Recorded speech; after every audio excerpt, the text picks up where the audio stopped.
প্যানে তেল বসিয়ে দিয়েছি আর পেঁয়াজ কলি আর পেঁয়াজ কুচি দিয়ে দিচ্ছি।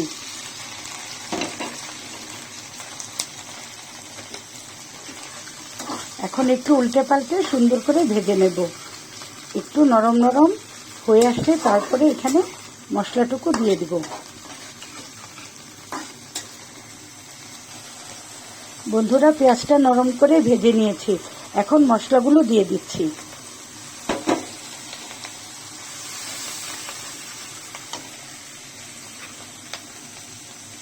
এখন অল্প পরিমাণ পানি দিয়ে মশলাটাকে একটু কষিয়ে নিচ্ছি।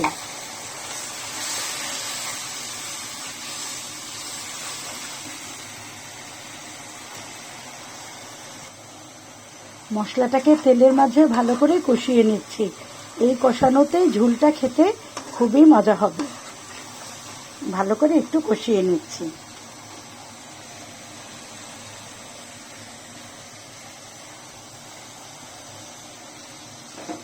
মাছটাকে লবণ দিয়ে ভালো করে আমি ধুয়ে নিয়েছি।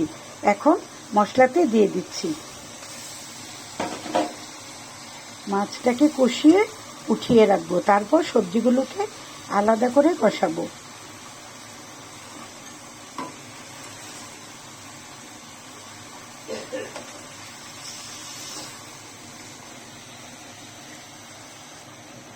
মাছটাকে কষিয়ে নিয়েছি, এখন আলাদা একটা প্লেটে তুলে রাখছি।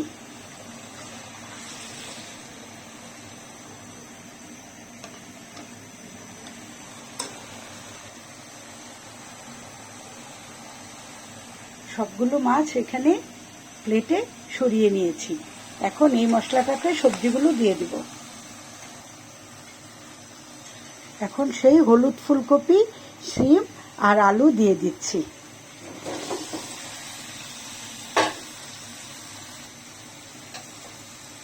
বাকিগুলো দিয়ে দিচ্ছি। এখন একটু মিক্স করে নিচ্ছি।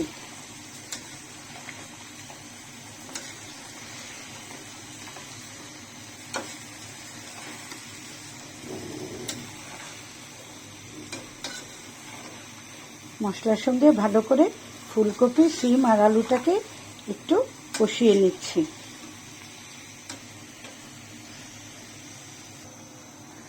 অল্প কিছুক্ষণের জন্য ঢেকে একটু রান্না করব।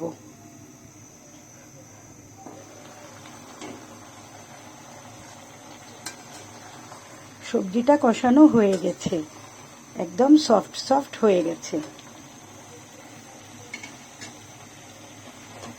এখন বেগুন আর টমেটো দিয়ে দিচ্ছি। বেগুনটা যেহেতু নরম, তাই আমি একটু পরে দিলাম বেগুনটা। এখন টমেটো আর বেগুন ভালো করে মিক্স করে নিচ্ছি।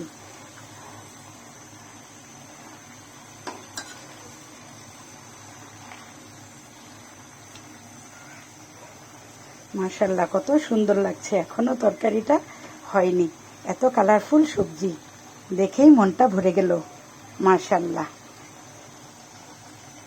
সাদা ফুলকপি তো সবাই খায়, এরকম হলুদ ফুলকপি রান্না করে বাচ্চাদেরকে দেবেন বন্ধুরা, বাচ্চারাও খুব মজা করে খেয়ে নেবে। আমার বাচ্চারা তো খুবই পছন্দ করে।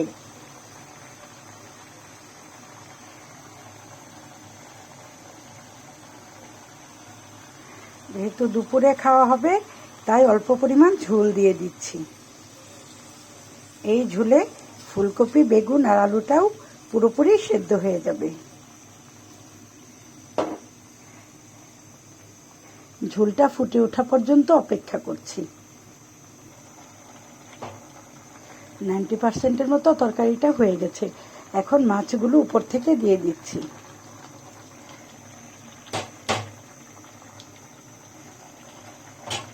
এখন মাছ দেওয়া হয়ে গেছে, সব মশলাও দেওয়া হয়ে গেছে। এখন একটু ঢেকে রান্না করব অল্প কিছুক্ষণ।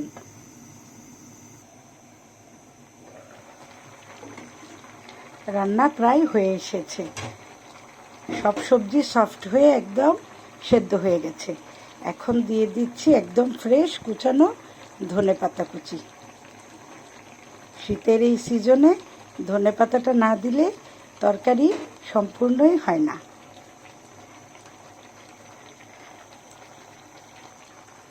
ধনে পাতাটাকেও একটু মিক্স করে নিয়েছি।